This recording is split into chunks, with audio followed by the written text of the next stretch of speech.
Praise the Lord. आज फिर हम एक नए दिन में हैं जहां हम परमेश्वर के वचनों को सुन पाएंगे और हम हार्वेस्ट टीम के साथ एक नए सप्ताह में सहभागिता कर पाएंगे। आप सबों का स्वागत है। Praise the Lord. परमेश्वर अपने वचन के साथ में तैयार है।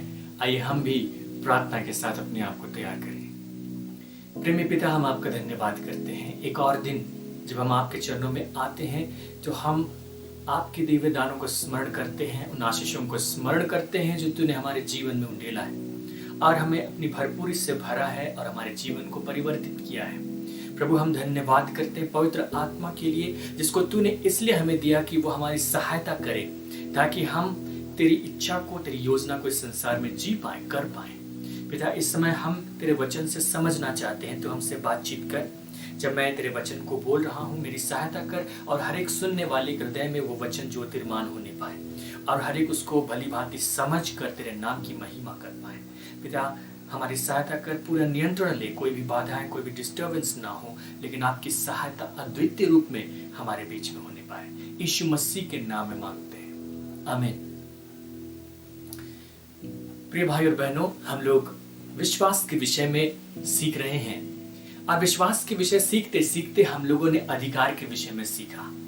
क्योंकि जब हम विश्वास का इस्तेमाल करते हैं तो हमारे जीवन में कई ऐसी परिस्थितियां आती हैं जहां हमें विश्वास का उपयोग करना पड़ता है। और जैसे ही परिस्थितियां आती हैं तो ये निर्भर करता है कि वो परिस्थितियां हमारे अधीनता में दी गई हैं या हमारी अधीनता में नहीं दी गई हैं। जो बातें हमारी अधीनता में दी गई हैं उनको हम उस अधिकार का उपयोग करके, अपने विश्वास का उपयोग करके निपटते हैं और जो बातें हमारे अधीनता में नहीं दी गई हैं उनके लिए हम प्रार्थना करते हैं। दोनों ही जगहों पर विश्वास की आवश्यकता होती है और इसलिए विश्वास के नियम को सीखते समय अधिकार को भी जानना आवश्यक है कि परमेश्वर ने यीशु मसीह पर विश्वास करने वाले प्रत्येक लोगों को अधिकार दिए हैं और ये अधिकार स्वयं यीशु मसीह के द्वारा दिए गए हैं और ये अधिकार इसीलिए दिए गए हैं ताकि हम परमेश्वर के काम को इस धरती पर पूरा करें। प्रेरित पौलुस अपनी पत्री में लिखता है इफिसी 2 अध्याय उसके 10 में कि परमेश्वर ने हमें अपने द्वारा सृजे गए भले कामों को करने के लिए तैयार किया है। जब उसने यीशु मसीह में हमें उद्धार दिया, हमें मुफ्त में उद्धार दिया, हमारा उद्धार किया, तो उसने यूं ही कुछ भी करने के लिए हमारा उद्धार नहीं किया, लेकिन इसलिए किया ताकि परमेश्वर ने जो बातें हमारे लिए पहले से ठहराई, जो योजना हमारे लिए पहले से उसने रची, उन कामों को करने के लिए उसने हमारा उद्धार किया। उद्धार पाने के बाद हमारा फर्ज है, ये हमारा काम है कि हम उस काम को पहचाने जो परमेश्वर ने हमें दिया है और उस काम को पूरा करें। अपने जीवन को जीते समय भी हमें विश्वास की जरूरत है। हमें अपने जीवन के हर एक क्षण में विश्वास की जरूरत है और अधिकार को समझने की आवश्यकता है ताकि हम इन बातों से निपट सकें। और हमने इस बात को सीखा था कि ये जो यीशु मसीह के द्वारा दिया गया अधिकार है, ये कोई भी मनुष्य अपने आप से इस्तेमाल नहीं कर सकता। ये वही व्यक्ति इस्तेमाल कर सकता है जो उस स्थान पर है जिसको यीशु मसीह ने सृजा है। मैं थोड़ी देर में यहाँ पर आऊंगा, मैं आपको समझाने के लिए पुराने नियम में लेकर जाना चाहता हूँ। परमेश्वर के जो काम करने का तरीका है, जब हम बाइबल में पढ़ें तो परमेश्वर इस धरती में डायरेक्टली काम नहीं करता, लेकिन इस धरती पर जब उसको कोई काम करना होता है तो वो हमेशा यहाँ के किसी मनुष्य को इस्तेमाल करता है। जब हम पूरी बाइबल में परमेश्वर के काम को पढ़कर देखेंगे तो परमेश्वर के विषय में ऐसा ही लिखा हुआ मिलेगा। जब भी वहां पर परमेश्वर का कोई काम धरती पर प्रकट हो, कोई मनुष्य वहां पर था, उसका कारण ये है कि स्वर्ग तो परमेश्वर का है परंतु पृथ्वी उसने मनुष्यों को दी है। भजन संहिता 116 और उसके पद 15 में इस बात को लिखा गया है। तो परमेश्वर जिसने स्वर्ग को बनाया, परमेश्वर जिसने पृथ्वी को बनाया, उसने इस पृथ्वी का अधिकार आदम के हाथ में दिया था, मनुष्य के हाथ में दिया था। मनुष्य ने उस अधिकार को शैतान के हाथ में गंवा दिया, लेकिन फिर भी परमेश्वर जब यहाँ काम करना चाहता है तो अपने बनाए हुए अधिकार का उल्लंघन करके नहीं करना चाहता, लेकिन वो चाहता है कि यहाँ जिन लोगों को, मनुष्यों को उसने अधिकार दिए थे उनका उपयोग करे। वो चाहता तो अपने अधिकार का सीधा सीधा उपयोग कर सकता था, और उसमें कोई उसको रोकने वाला नहीं होता। लेकिन उसकी इच्छा है कि जो मनुष्य यहाँ पर उसने बनाए, जिनको उसने अपनी समानता और अपने स्वरूप में बनाया, उनको जो अधिकार उसने दिए गए, उस अधिकार का उपयोग करते हुए वो इस्तेमाल करे, ताकि वो सब बातों में धर्मी ठहरे कि जो अधिकार उसने ठहराए वो खुद उस अधिकार का सम्मान करता है। आमोस नबी अपनी पुस्तक में इस प्रकार लिखता है, परमेश्वर के काम करने के तरीके को लेकर। आमोस की पुस्तक और उसके अध्याय 3 और उसके पद 7, और वहां है, इसी प्रकार से प्रभु यहोवा अपने दास भविष्यवक्ताओं पर अपना मर्म बिना प्रकट किए कुछ भी ना करेगा। प्रभु यहोवा के काम करने का तरीका बताया जा रहा है। बताने वाला कोई और नहीं लेकिन आमोस भविष्यवक्ता है। और ये जो आमोस भविष्यवक्ता है, उसको जो बातें बताई जा रही हैं वो परमेश्वर की ओर से कही जा रही है, और उसको कई उदाहरण दिए जा रहे हैं, और उसके साथ में उसको ये बताया जा रहा है कि प्रभु यहोवा इस धरती पर कैसे काम करता है। और ये बताया जा रहा है कि जब तक वो अपना मर्म अर्थात जो योजनाएं हैं, उन बातों को किसी अपने भविष्यवक्ता पर प्रकट ना करते, इस धरती पर वो अपना काम नहीं करता। इसलिए उसने साफ साफ कहा, इसी प्रकार से प्रभु यहोवा अपने दास भविष्यवक्ताओं पर अपना मर्म बिना प्रकट किए कुछ भी ना करेगा। सीधा सीधा दिखता है कि परमेश्वर यहाँ पर किसी मनुष्य को चुनता है और उसके अधिकार को इस्तेमाल करता है, क्योंकि जब वो भविष्यवक्ता है उस पर अपने मर्म को प्रकट करता था, तो भविष्यवक्ताओं का काम होता था उसको जाकर लोगों के बीच में बोल देना, इजरायलियों के बीच में बोल देना, राजा के पास जाकर बोल देना, या किसी व्यक्ति विशेष के पास जाकर बोल देना। भविष्यवक्ताओं पर जब वो मर्म प्रकट किया जाता था तो ये नहीं था कि वो उसको अपने अंदर ही रख ले, सुनकर संतुष्ट हो जाए या खुश हो जाए कि परमेश्वर ने मुझसे बातचीत की है। जब वो उस पर प्रकट करता था तो भविष्यवक्ता का दायित्व होता था कि वो उन बातों को बोले, किसी खास स्थान पर खास लोगों को खास समय में बोले। और इस प्रकार से परमेश्वर अपना काम करता था। जब परमेश्वर को इस धरती पर फेर बदल करनी होती थी तो किसी भविष्यवक्ता के माध्यम से करता था। जब वो राजाओं को बदलना चाहता था, भविष्यवक्ताओं के द्वारा बदलता था। जैसे दानियल नबी के विषय में जब हम लोग पढ़ते हैं तो हम ये पाते हैं कि दानियल नबी कई राजाओं के समय में रहा, राजा बदलते रहे, लेकिन जब राजाओं को बदलने का समय आया तो परमेश्वर ने उसके पहले दानियल नबी पर प्रकट किया। दानियल नबी ने उसको कहा, और जो कुछ कहा वही राजाओं के जीवन में हो गया। तो परमेश्वर जब इस संसार में राज्य करता है तो लोगों को इस्तेमाल करता है। पुराने नियम में भविष्यवक्ताओं को इस्तेमाल करता था, और भविष्यवक्ता परमेश्वर की आत्मा की बातों को जानते थे और उनको बोलते थे, और उनके बोलने के अनुसार परमेश्वर उन कामों को कर देता था। उनका जो बोलना था मनगढ़ंत नहीं था, उनकी अपनी इच्छा नहीं थी, लेकिन वो परमेश्वर के द्वारा ही प्रकट किया जाता था। उसी प्रकार जब उसको इजरायलियों को कोई आशीष देनी होती थी तो किसी भविष्यवक्ता के द्वारा बोलता था, और हर बार बोलना ना पड़े इसके लिए उसने एक उपाय किया था, और वो ये कि उसने व्यवस्था में प्रबंध कर दिया था कि यदि तुम मेरी मानोगे तो मैं तुम्हें आशीष दूंगा। इसके अलावा उसने ये प्रबंध किया था कि जो याजक होते थे वे परमेश्वर की ओर से लोगों को आशीष देते हुए कहते थे कि यहोवा तुम्हें आशीष दे, तुम्हारी रक्षा करे, तुम पर उसका अनुग्रह होता रहे। तो जब वे इन बातों को बोलते थे, याजक बोलते थे, तो वो बातें इजरायलियों के जीवन में आशीष के रूप में आती थी।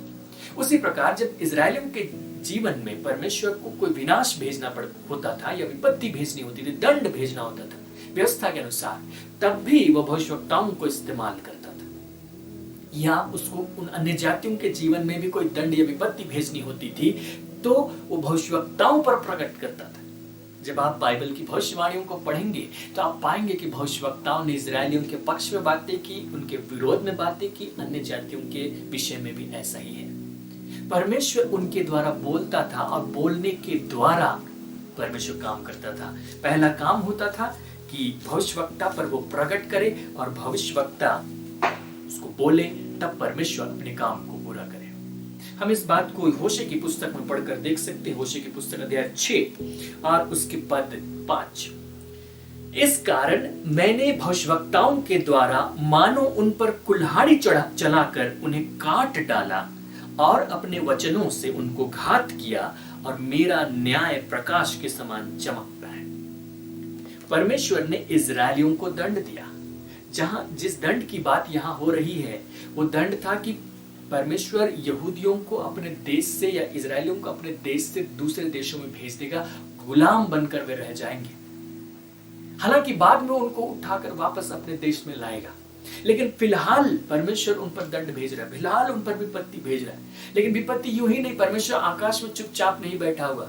अब मेरा मन करता है कि मैं विपत्ति भेजूं तो उसने किसी राजा के मन में डाला और वो आगे नहीं, भविष्यवक्ता बाकायदा आए और उन्होंने इस विपत्ति की घोषणा की। और इसी बात को यहाँ पर लिखा कि मैंने भविष्यवक्ताओं के द्वारा मानो उन पर कुल्हाड़ी चलाकर उनको काट डाला। भविष्यवक्ताओं ने किसी प्रकार की कुल्हाड़ी अपने कंधे पर नहीं ली थी, लोहे की कुल्हाड़ी, लकड़ी के बेट से लगी हुई कुल्हाड़ी उन्होंने नहीं ली थी, लेकिन जो वचन वे बोलते थे, जो इजराइल के विरुद्ध में पढ़ते थे, वो कुल्हाड़ी के समान थे। और इसलिए आगे स्पष्ट किया गया है, और अपने वचनों से उनको घात किया। लेकिन भविष्यवक्ताओं का ऐसा नहीं था कि मूड खराब है मेरा, मैं जाकर बोल दूं। नहीं, भविष्यवक्ताओं पर वो मर्म प्रकट किया जाता था और वो भविष्यवक्ता बोलते थे। अगर वो विपत्ति के वचन होते थे तो मानो वे कुल्हाड़ी के समान वार करते थे, वो उनको काट डालते थे, और परमेश्वर अपनी सामर्थ को उसके साथ प्रकट करता था और वो बातें हो जाती थी। जब हम इसको नए नियम में पढ़ते हैं कि भविष्यवक्ता किस प्रकार बोलते थे, तो पतरस अपनी पत्री में ऐसा लिखता है, दूसरा पतरस और उसके पहले अध्याय और उसके पद 21 में, क्योंकि कोई भी भविष्यवाणी मनुष्य की इच्छा से कभी नहीं हुई, पर भक्त जन पवित्र आत्मा के द्वारा उभारे जाकर परमेश्वर की ओर से बोलते थे। जितनी भी भविष्यवाणियां हुई वे मनुष्य की इच्छा से नहीं थी, वो भविष्यवक्ताओं की इच्छा से नहीं थी, लेकिन जो भविष्यवक्ता थे वो भक्त होते थे, परमेश्वर अपने आत्मा के द्वारा उनको उभारता था और वे वही बातें बोलते थे जो परमेश्वर चाहता था, और वे बातें पूरी हो जाती थी। तो इस प्रकार परमेश्वर का काम इस संसार में होता था, और यही उसका पैटर्न है, यही उसकी रीति है। इसी तरीके से वह संसार में काम करता है। आज भी जब परमेश्वर को काम करना है तो वो इसी प्रकार से करेगा, और उसने इसका पूरा इंतजाम किया है। मैं इसका खुलासा आपके सामने रखना चाहता हूँ। अब ऐसा नहीं है कि परमेश्वर को काम करने के लिए इस संसार में किसी भविष्यवक्ता की ओर ताकना पड़े।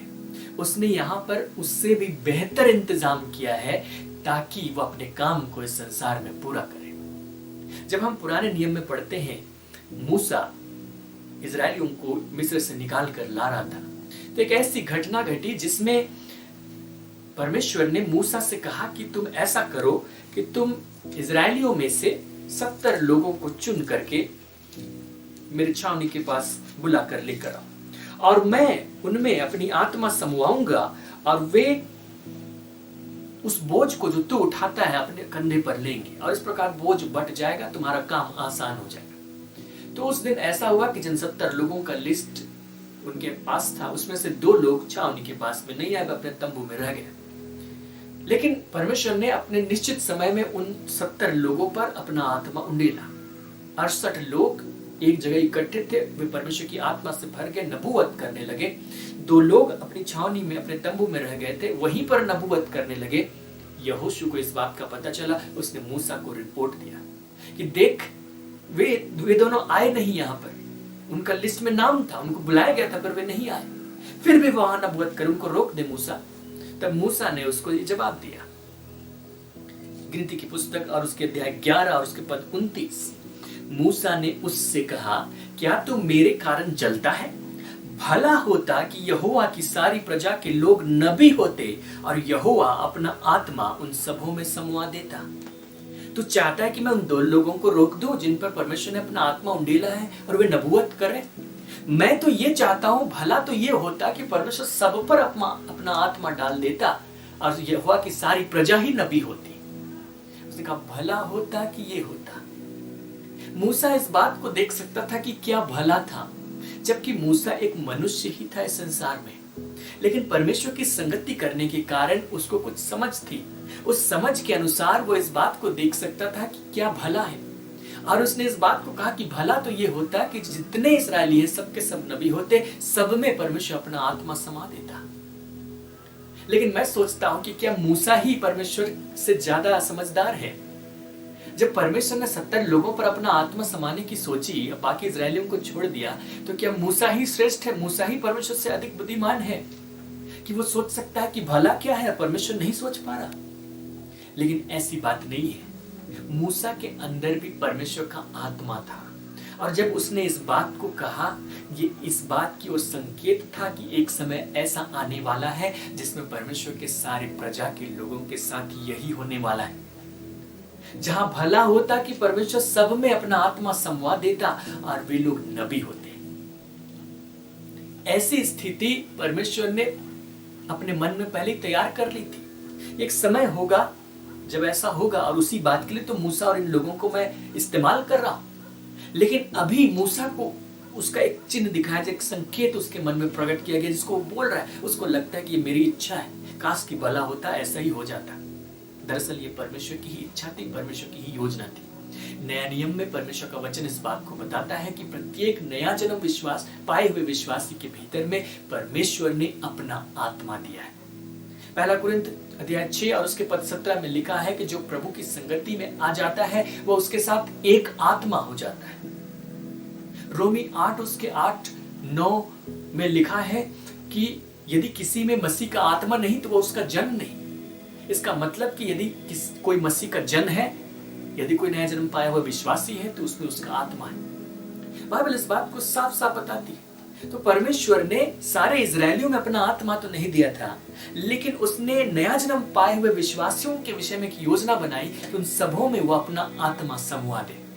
मूसा इस बात की इच्छा कर रहा था, भला होता कि ऐसा हो जाता।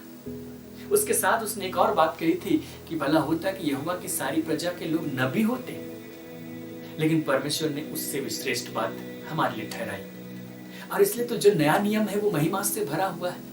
इसलिए तो वो भविष्यवक्ता जो पुराने नियम के थे, वे इस बात का इंतजार करते थे, खोजबीन करते थे कि नए नियम में क्या होने वाला है। वे उसका इंतजार करते थे, इंतजार करते हुए मर गए, लेकिन उन तक नहीं पहुंच पाया। हम तक वो बातें पहुंची, और वो बातें क्या है? वो बातें ये हैं कि परमेश्वर ने आज हमारे भीतर में अपना आत्मा दिया है, और हम भविष्यवक्ताओं से भी बड़े किए गए।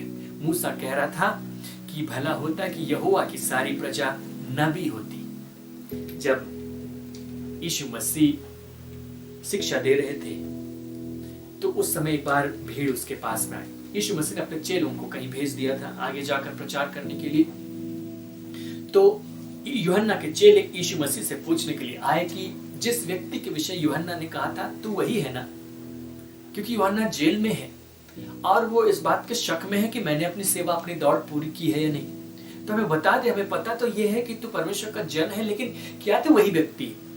तब यीशु मसीह ने तुरंत लोगों को चंगा किया और बहुत सारे चिन्ह चमत्कार दिखाया, और उसने उसके चेलों से कहा कि जाकर यूहन्ना को बता दो जो कुछ तूने देखा। और जब वे चले गए तो चेलों जो वहां के भीड़ थे वहां से यीशु मसीह बात करने लगे और कहने लगे, तुम जंगल में क्या देखने गए थे? मतलब जहां पर यूहन्ना था वहां तुम क्या देखने गए थे? तो उसने कहा कि क्या तुम हवा से हिलते हुए सरकंडे को देखने गए थे? क्या तुम कोमल वस्त्र पहने हुए मनुष्य को देखने गए थे?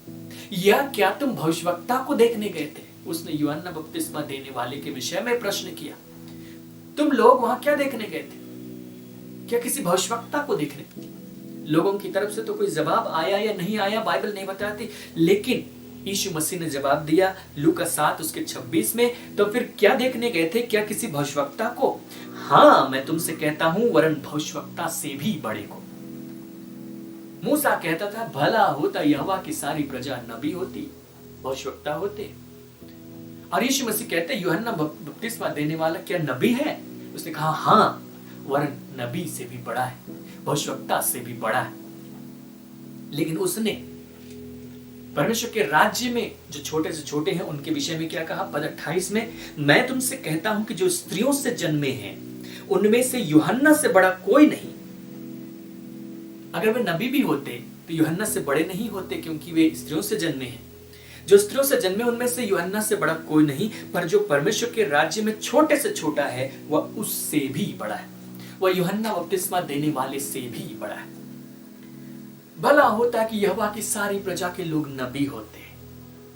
उन नबियों में जितने भी नबी होते, यूहन्ना बपतिस्मा देने वाला उनमें सबसे बड़ा होता, क्योंकि जितने स्त्रियों में से उत्पन्न हुए हैं उनमें यूहन्ना बपतिस्मा देने वाले से बड़ा कोई नहीं। लेकिन जो इंतजाम परमेश्वर ने नए नियम में किया वो ये है कि यहोवा की प्रजा नबी होती नहीं नहीं नहीं, ये तो छोटी सी बात है। लेकिन यहोवा की जो प्रजा है, जो परमेश्वर के राज्य में है, चाहे वे छोटे से छोटे क्यों ना हो, वे यूहन्ना बपतिस्मा देने वाले से भी बड़े ठहरे, वे उससे भी श्रेष्ठ ठहरे। जिस बात को मूसा कह रहा था कि परमेश्वर अपना आत्मा उनमें समवा देता और वे नबी होते, परमेश्वर के मन में जो योजना थी जगत की उत्पत्ति से पहले, वो उससे बड़ी थी।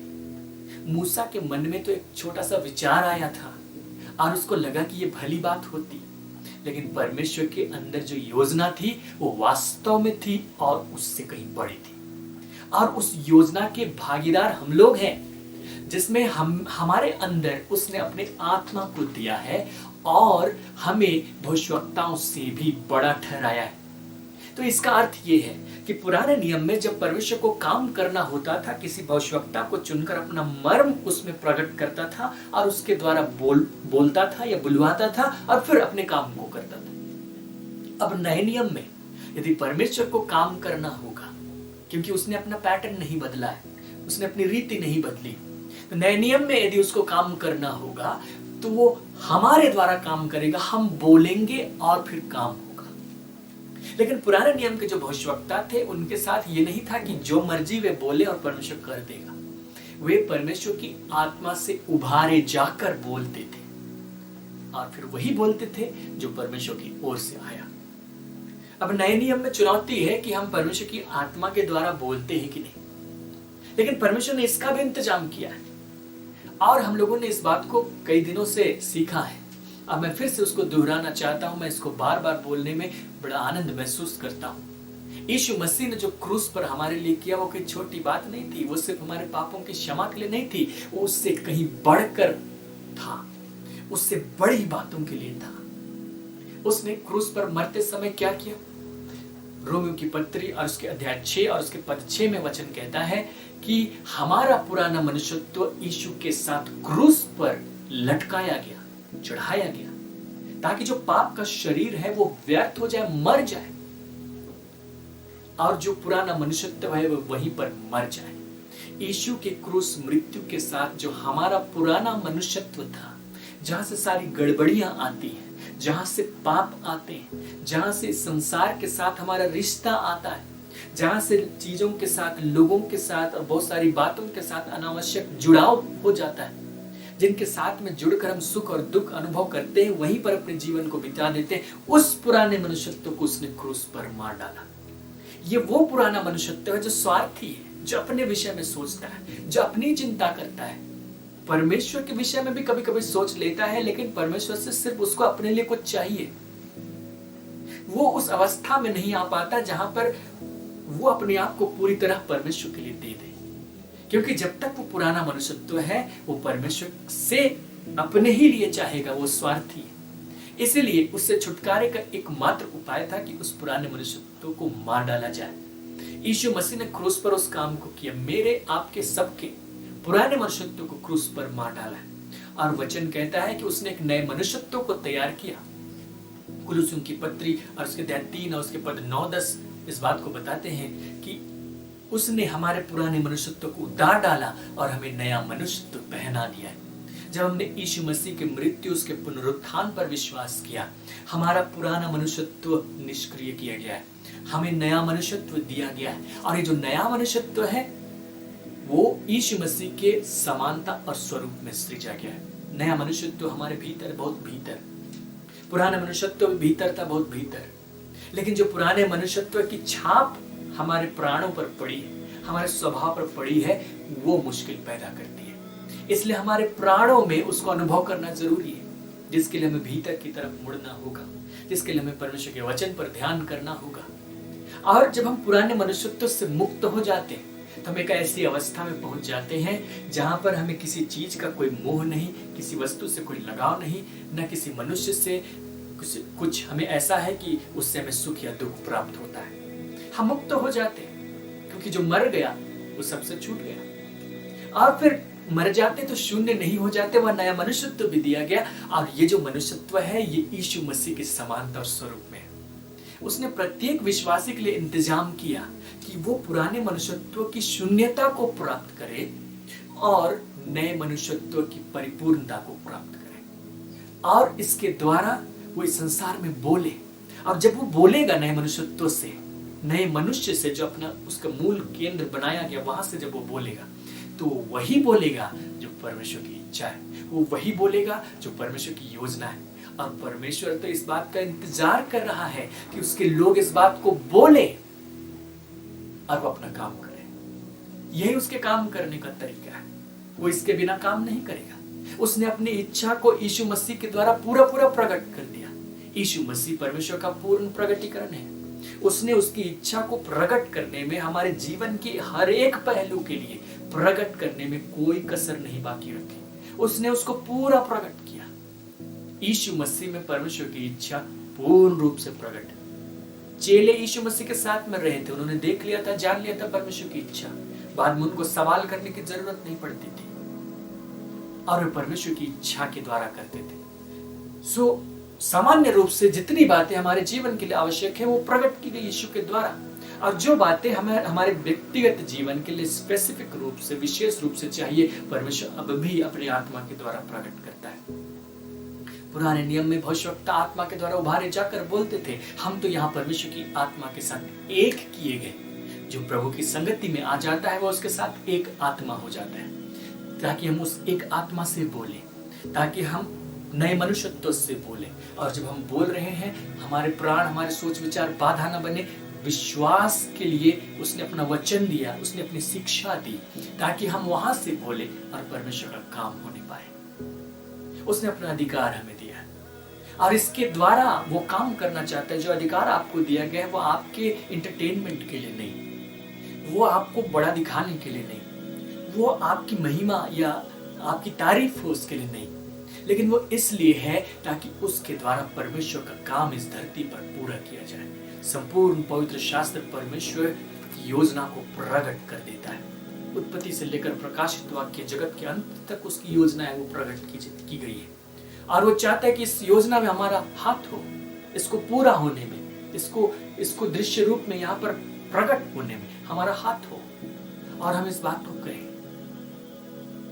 और वो अपने काम को पूरा करें। पुराने नियम में जब उसको यीशु मसीह के विषय में कहना था, यीशु को लाने की योजना इस धरती पर उसकी थी, उसने भविष्यवक्ताओं को प्रकट किया। भविष्यवक्ता बोलते गए, एक के बाद दूसरा, दूसरे के बाद तीसरा। जितने भविष्यवक्ता आए यीशु के विषय में उन्होंने कहा और उन बातों को कह दिया, और यीशु मसीह ने अपने पहले आगमन में उनसे संबंधित बातों को पूरा किया। जब यीशु का आने की योजना थी, भविष्यवक्ताओं ने कहा। अब यीशु मसीह के द्वितीय आगमन की योजना है, उसको दोबारा आना है। उसके विषय में भी भविष्यवक्ताओं ने पुराने नियम में भविष्यवाणी की है। लेकिन जो नए नियम में जो लोग हैं, जो पुराने नियम के भविष्यवक्ताओं से बड़े किए गए हैं, वे क्या करेंगे? क्या वे बैठे रहेंगे? क्या वे अपने जीवन का दुख रोते रहेंगे? क्या वे इसलिए हैं कि हर बात में परमेश्वर को दोषी ठहराएं? नहीं, उनको अधिकार संपन्न किया गया है ताकि वे भी यहाँ पर अपने कर्तव्य को निभाएं, वे भी कुछ बोलें, वे भी कुछ ऐसा कहें जो नए मनुष्यत्व से आता है, और यीशु मसीह का शीघ्र आना प्रकट हो। यीशु मसीह का जो आना है, उसकी जो तिथि है वो निर्धारित नहीं है। वो पहले भी हो सकती है, बाद में भी हो सकती है, कोई निर्धारित तिथि नहीं। पतरस तो अपनी पत्री में लिखता है, दूसरा पतरस 3 अध्याय में, और उसके 10 पद के बाद वो इस बात को लिखता है कि परमेश्वर की उस दिन की बात किस रीति से जो होनी चाहिए और उसको जल्द लाने के लिए कैसा यत्न करना चाहिए। तो जो परमेश्वर की यीशु मसीह के द्वितीय आगमन का जो दिन है, उसको जल्द लाने के लिए कैसा यत्न करना चाहिए। 3 अध्याय और उसके पद 12, दूसरा पतरस अध्याय 3 पद 12, उसको जल्द लाने के लिए कैसा यत्न करना चाहिए। इसका मतलब कुछ है ऐसा जो हमारे हाथ में कि हम उस दिन को जल्द ला सकते हैं। अगर वो इस दिन में आने वाला था, उसके पहले आ सकता है। अगर हम ना करें तो इस दिन आने वाला था, उसके बाद आएगा। तो उसके आने की तिथि निर्धारित नहीं, वो हमारे ऊपर है। हम क्या करेंगे, हम कब करेंगे, हमारे हाथ में दिया गया है। परमेश्वर ने हमें अपने साथ में जोड़ा है ताकि हम उसके काम को, उसके मिशन को पूरा करें। अपने जीवन में भी हम बहुत सारी चुनौतियों का सामना करते हैं, वहां परमेश्वर की इच्छा को देखें कि क्या परमेश्वर की इच्छा यही है कि हम इसी प्रकार इसी अवस्था में रहें या फिर हम इससे मुक्त हो जाएं। वहां पर हम यीशु मसीह को देखने के द्वारा हम सीख जाएंगे, बाकी बातों को पवित्र आत्मा प्रकट कर देगा और फिर हम वहां विजयी हो सकते हैं अपने अधिकार के द्वारा, अपने मुख, अपने वचन का इस्तेमाल करने के द्वारा। लेकिन अधिकार का इस्तेमाल करते समय हमें कुछ बातों को ध्यान देना चाहिए, और वो ये है कि जब यीशु मसीह ने हमें अधिकार दिया है तो ऐसा नहीं कि हम सर्वे सर्वा है, हम सब कुछ नहीं, ऐसा नहीं कि सब कुछ के ऊपर हम ही बैठे हुए। परमेश्वर ने जितने भी लोग हैं, जितने मनुष्य यहाँ पर हैं जो यीशु पर विश्वास करते हैं, उनको समान रूप से अधिकार दिए, और जो लोग यीशु के अधीनता में नहीं भी हैं उनको भी कुछ ना कुछ अधिकार है। जब लोग परमेश्वर की उपस्थिति से चले गए, दूर हो गए, परमेश्वर की सहभागिता से हट गए, फिर भी परमेश्वर ने एक ऐसा इंतजाम यहाँ पर किया था कि कुछ अधिकार उनके बीच में कायम रहे। और बाइबल कहती है कि जितने भी अधिकार हैं वो यीशु मसीह के द्वारा, यीशु मसीह के लिए सृजे गए। कुलुस्सियों की पत्री में प्रेरित पौलुस इस बात को लिखता है, पहले अध्याय और उसके पद 16 में, क्योंकि उसी में सारी वस्तुओं की सृष्टि हुई, स्वर्ग की हो अथवा पृथ्वी की, देखी या अनदेखी, क्या सिंहासन, क्या प्रभुताएं, क्या प्रधानताएं, क्या अधिकार, सारी वस्तुएं उसी के द्वारा, उसी के लिए सृजी गई। जितने अधिकार हैं, जितने अधिकार के क्रम हैं, सभी अधिकार के क्रम यीशु मसीह के द्वारा और यीशु मसीह के लिए सृजे गए। शासन में भी जो अधिकार है सरकार के अनुसार, या बहुत सारी चीजों में, परिवार में भी कई अधिकार हैं, व्यक्तिगत जीवन में अधिकार है, संस्थाओं में अधिकार है, अधिकार के कई क्रम वहां पर, जितने अधिकार हैं वो सब यीशु मसीह के लिए, यीशु मसीह के द्वारा सृजी गई। वो अधिकार इसलिए थे कि एक दिन जब लोग उस अधिकार के पद में जाएं तो वहां पर रहते हुए यीशु मसीह की अधीनता में होकर उन कामों को पूरा करें। वहां अधिकार का क्रम है, वहां नीचे का जो व्यक्ति है उसको ऊपर वाले पर हक नहीं, लेकिन ऊपर वाले को नीचे वाले पर हक होता है। जब हम रोमियो की पत्री में पढ़ते हैं तो वहां पर प्रेरित पौलुस इस बात को लिखते हैं, अध्याय 13 में, रोमियो की पत्री और उसके 13वें अध्याय और उसके पद 1 से, हर एक व्यक्ति शासकीय अधिकारियों के अधीन रहे, क्योंकि कोई अधिकार ऐसा नहीं जो परमेश्वर की ओर से न हो, और जो अधिकार हैं वे परमेश्वर के ठहराए हुए हैं। इसलिए जो कोई अधिकार का विरोध करता है वो परमेश्वर की विधि का सामना करता है। जितने अधिकार, यहाँ तक कि शासन के अधिकार है, जो प्रधानमंत्री का पद है, जो मंत्रियों का पद है, जो विधायकों का पद है, जो सांसदों का पद है, और जो प्रशासनिक अधिकारियों का पद है, जितने भी अधिकार के पद हैं, जितना मैंने नाम लिया, जितना मैंने नाम नहीं लिया, जो भी अधिकार के पद हैं वो परमेश्वर की ओर से परमेश्वर के लिए ठहराए गए। जो उनका सामना करता है, सामना करने वाले दंड पाएंगे, वो परमेश्वर के अधिकार का विरोध करता है। और इसीलिए जितने मसीही हैं उनको सरकार की अधीनता में रहने के लिए कहा गया। जब यीशु मसीह के सामने एक प्रश्न लाया गया कि कैसर को कर देना उचित है कि नहीं, उसने जवाब दिया कि जो कैसर का है कैसर को दो, जो परमेश्वर का है परमेश्वर को दो। तुम्हारे ऊपर कैसर का भी अधिकार है, क्योंकि उस समय कैसर वहां सम्राट था। तुम्हारे ऊपर परमेश्वर का भी अधिकार है। दोनों ही अधिकार परमेश्वर की ओर से हैं। तुम किसी भी अधिकार का इनकार नहीं कर सकते हो। जो कैसर का है वो कैसर को दो। जिन दिनों में यीशु मसीह वहां यहूदी समुदाय के बीच में काम कर रहे थे, वहां पर एक समुदाय का एक प्रबंध था, एक अधिकार काम करता था सारे लोगों के ऊपर। और वहां जितने लोग थे उन सारे लोगों को मंदिर के लिए कर देना पड़ता था। जितने भी एक उचित आयु के थे, संभवतः 30 वर्ष से अधिक आयु के, उनको मंदिर के लिए कर देना पड़ता था। यीशु मसीह भी वहां पर 30 वर्ष से अधिक आयु के थे, उसको भी मंदिर के लिए कर देना चाहिए। उसने पतरस से सवाल किया कि कर कौन देता है, जो पुत्र है वो देते हैं या जो दास है वो देते हैं? तो पुत्र तो नहीं देते। कोई भी जो राजा का बेटा होता था वो कर नहीं देता था। यीशु मसीह सोचिए, वो तो स्वयं परमेश्वर का पुत्र है, मंदिर भी होगा तो उसी ही के लिए, उससे ज्यादा हक मंदिर पर किसका है? लेकिन वो अधिकार के अधीन पैदा हुए थे, उस समुदाय में उस अधिकार के तहत थे। और इसीलिए उसने कहा तुम जाकर मछली पकड़ो, मछली जब तुम पकड़ोगे उसके मुंह में एक सिक्का मिलेगा, वो सिक्का इतना उसकी कीमत होगी कि तुम मेरे और अपने बदले कर चुका सकते हो। उसने उस अधीनता को स्वीकार किया। जो समुदाय के तहत वहां एक अधिकार था, उस अधिकार की अधीनता में वो हुआ और उसके तहत जो उसका कर्तव्य था उसने उसका पालन किया। उसने अपने आप को उनसे बढ़कर नहीं बताया। उसने फरीसियों को डांटा, उसने सदूकियों को डांटा, उसने शास्त्रियों के मुंह बंद किए, लेकिन उसने याजकों के विरुद्ध में कभी कुछ नहीं कहा, क्योंकि जो याजक थे वो परमेश्वर के ठहराए हुए थे, व्यवस्था उनके विषय में बोलती थी। यीशु मसीह हमेशा अधिकार की अधीनता में रहे, यहां तक कि जब यूहन्ना बपतिस्मा देने वाला बपतिस्मा दे रहा था तो यीशु मसीह उसके पास में गए। यीशु मसीह स्वयं परमेश्वर का पुत्र है, उससे बड़ा अधिकार रखने वाला वहां कोई नहीं। यूहन्ना भी इस बात को जानता था और यूहन्ना ने उसको अपने पास आते देखकर ये कहा कि मुझे तेरे हाथ से बपतिस्मा लेना चाहिए, तू मेरे हाथ से बपतिस्मा लेने के लिए क्यों आया? मेरा अधिकार छोटा सा है, तेरा अधिकार इतना बड़ा है, तो मुझे तेरे अधीनता में होने दे। लेकिन नहीं, यीशु मसीह ने कहा मुझे तेरे हाथ से बपतिस्मा लेने दे, क्योंकि जो अधिकार तुम्हें दिया गया है वो परमेश्वर की ओर से दिया गया है और मैं उस अधिकार की कद्र करता हूं। और जो ठहराया गया है उसमें यह है कि तुम मुझसे पहले हो, you are my forerunner. भविष्यवाणी ऐसी ही थी, इसलिए मुझे तुम्हारी अधीनता स्वीकार करनी होगी। भले ही तुम्हारा बपतिस्मा छोटा है, मेरा बपतिस्मा बड़ा है, लेकिन मुझे तुम्हारी अधिकार की अधीनता स्वीकार करने दो। और उसने यूहन्ना से बपतिस्मा भी ले लिया। यीशु मसीह ने उस अधिकार को पहचाना, उस अधिकार के तहत उसने काम किया, क्योंकि वो अधिकार का बनाने वाला है। परमेश्वर अधिकार का बनाने वाला है तो उस अधिकार का उल्लंघन नहीं करता, उस अधिकार को इस्तेमाल करता है, उस अधिकार की कद्र करता है और उसके द्वारा वो काम करता है। प्रत्येक मनुष्य को अपने जीवन में अधिकार दिए गए कि वो अपने लिए निर्णय ले सकता है। वो चाहे तो अच्छा चुन सकता है, वो चाहे तो बुरा चुन सकता है, वो चाहे तो परमेश्वर को चुन सकता है, वो चाहे तो संसार को चुन सकता है, वो चाहे तो शैतान को चुन सकता है। परमेश्वर कोशिश करता है कि वो अच्छा चुने, लेकिन वो उस व्यक्ति पर नहीं थोपेगा, क्योंकि उस व्यक्ति को जो अधिकार दिया गया है वो परमेश्वर की ओर से ही दिया गया है। परमेश्वर उसको थोप करके, उसके अधिकार को मिटा करके अपने अधिकार को वहां पर नहीं डालेगा। इसीलिए जब सुसमाचार प्रचार किया जाता है तो बहुत सारे लोग विश्वास कर लेते हैं और बहुत सारे विश्वास नहीं करते, जबकि परमेश्वर की इच्छा है कि सब मनुष्य उद्धार पाए।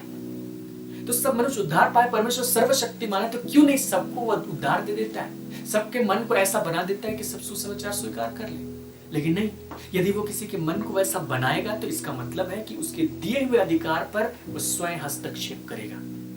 तो परमेश्वर अपने दिए हुए अधिकार पर हस्तक्षेप नहीं करता, उस मनुष्य को वो खटखटाता है कि तुम परमिशन दो, तुम्हें जो अधिकार दिया गया उसके तहत तुम अनुमति दो और मैं तुम्हारे जीवन में काम करूंगा। यदि तुम अनुमति नहीं दोगे तो मैं तुम्हारे जीवन में काम नहीं कर सकता, क्योंकि जो अधिकार तुम्हें मिला है वो मेरी ओर से है। मैं अपने दिए हुए अधिकार का सम्मान करता हूं। परिवार में हमारे अधिकार होते हैं, पति को पत्नी पर, पत्नी को पति पर अधिकार है, माता पिता को बच्चों पर, रिश्तेदारों को एक दूसरे पर अधिकार है, दोस्तों को एक दूसरे पर अधिकार है। और वो इस हिसाब से हम देख सकते हैं कि कौन किस स्थान का है। दोनों बराबरी के स्थान के हैं या ऊपर नीचे के स्थान के। जैसे माता पिता और बच्चे, एक पीढ़ी का अंतर है, तो माता पिता को बच्चों पर ज्यादा हक है, बच्चों को भी कुछ तो माता पिता पर हक है, कुछ तो अधिकार वहां पर है। फैमिली स्ट्रक्चर है तो वहां पर एक अधिकार का क्रम भी। ये सारे अधिकार यहाँ काम करते हैं अगर वे परमेश्वर की उपस्थिति में सहभागिता में नहीं है, फिर भी वे अधिकार काम करते हैं। परमेश्वर ने उन सारे अधिकारों को रखा, और जब हम किसी के जीवन में काम करना चाहते हैं तो उन अधिकारों को इस्तेमाल कर सकते हैं। यीशु मसीह को अधिकार की समझ थी, अधिकार की अधीनता की समझ थी, अधिकार को उपयोग करने की समझ थी, और उसने बाखूबी काम किया। और हम अपने अधिकार की समझ नहीं रखते हैं और हम काम नहीं कर पाते, या हम वहां अधिकार चलाना चाहते हैं जहां हमको अधिकार नहीं। जितना अधिकार मुझे है दूसरे को भी उतना अधिकार है। तो यदि मुझे परमेश्वर के संतान बनाया गया तो उसको भी संतान बनाया गया। तो ऐसा नहीं है कि मैं किसी दूसरे मनुष्य के ऊपर भी बैठा हूं, हम बराबरी के हक में। तो मेरा हक दूसरे पर नहीं चल सकता, मेरा हक सिर्फ उसी पर चल सकता है जो मुझे अनुमति दे। आपका हक सिर्फ उसी पर चल सकता है जो आपको अनुमति दे। जैसे परमेश्वर किसी मनुष्य पर हक चलाता है तो सिर्फ तभी जब वो मनुष्य अनुमति दे, यीशु मसीह को अपने हृदय में प्रवेश करने दे। तो हम इन अधिकार की बातों को जान लें, अपने परिवार में भी, अपने संस्थाओं में, इस संसार में बहुत सारे अधिकार के क्रम है और उनको हम पहचाने कि कहां से कहां तक अधिकार है। यदि हम किसी स्थान में रहते, किसी देश में रहते हैं, तो वहां पर नागरिक के रूप में हमारे कुछ अधिकार हैं। किसी राज्य में है, किसी नगर में है, तो वहां पर हमारे कुछ अधिकार हैं और उन अधिकारों का हम उपयोग कर सकते हैं अपने लोगों की आशीष के लिए, परमेश्वर की योजना के लिए। जैसे परमेश्वर चाहते हैं सब मनुष्यों का उद्धार हो, और बहुत सारे लोग इस बात को अनुभव करते हैं कि उन्होंने तो प्रभु को जाना, उद्धार पाया, लेकिन उनके परिवार के लोग या परिवार का कोई खास सदस्य वैसा नहीं। तो वहां पर आप अपना अधिकार इस्तेमाल कर सकते हैं। वो किसी रूप में आपसे जुड़ा हुआ है, अधिकार का क्रम कहीं ना कहीं लीगली ब्लड लाइन में कहीं जुड़ा है। आप अपने अधिकार का उपयोग उसके जीवन के लिए कर सकते हैं। आपके अधिकार के कारण आप शैतान को डांट सकते हैं, उसके जीवन में काम ना करे, क्योंकि शैतान रिश्ते में उसका कुछ नहीं। आप उसको डांट सकते क्योंकि आप रिश्ते में उसके कुछ हैं, आपका हक उस पर बनता है। ये रिश्ता परमेश्वर की ओर से ही ठहराया गया, और इसलिए शैतान जो वहां पर अधिकार नहीं रखता उसको आप डांट कर भगा सकते हैं। जो शैतान उसको भरमा कर रखता है, उसके हृदय को कठोर करता है, उसको अंधकार में डुबा कर रखता है, उस शैतान को आप वहां से भगा सकते हैं और परमेश्वर को आमंत्रित कर सकते हैं, पवित्र आत्मा को आमंत्रित कर सकते हैं कि उस व्यक्ति के जीवन में काम करे। तब आप देखेंगे कि उसके जीवन में इस प्रकार का बदलाव आएगा। आप इसको करके देखिए। यदि आपके कोई रिश्तेदार है, कोई ऐसे लोग हैं जिनके जीवन में आप परमेश्वर के काम को चाहते हैं, तो आप ये प्रार्थना मत करें कि प्रभु उसके जीवन को बदल दे, प्रभु उसके जीवन में काम कर। सिर्फ इतना प्रार्थना करेंगे तो आप अपने अधिकार का बिल्कुल इस्तेमाल नहीं कर रहे, लेकिन आप चाहते कि परमेश्वर उसके जीवन में उसके अधिकार पर हस्तक्षेप करे। परमेश्वर आपकी प्रार्थना को सुनेगा, कुछ उपाय करेगा। उसके जीवन में कुछ ऐसी घटनाएं घट सकती है, उसके जीवन में ऐसे लोग आ सकते हैं जो उसको वहां पर ले जाने की कोशिश करेंगे जहां वो अपने अधिकार को परमेश्वर के सामने सरेंडर करे, समर्पित करे। वो ऐसा करेगा, लेकिन उसमें कितना समय लगेगा हम नहीं कर सकते, क्योंकि उस बीच हमने शैतान को रोका नहीं है। शैतान भी अपना काम करता चला जाएगा, और यदि उसने उद्धार नहीं पाया है तो शैतान उसके जीवन में खूब काम करेगा। लेकिन जब हम अपने शारीरिक अधिकार का उपयोग करते हैं उस मनुष्य के जीवन में शैतान को रोकने के लिए, तो परमेश्वर के काम में गति आ जाती है। तो शैतान उसको रोकते रोकते अगर लंबा करता, उसके उद्धार पाने के समय को, वो छोटा हो जाएगा आपके अधिकार को इस्तेमाल करने के द्वारा।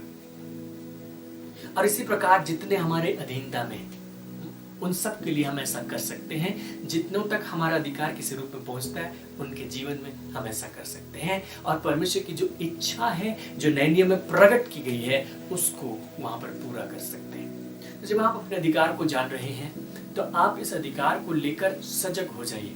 आप इसको लेकर सचेत हो जाइए कि क्या अधिकार आपको है, क्या अधिकार आपको नहीं।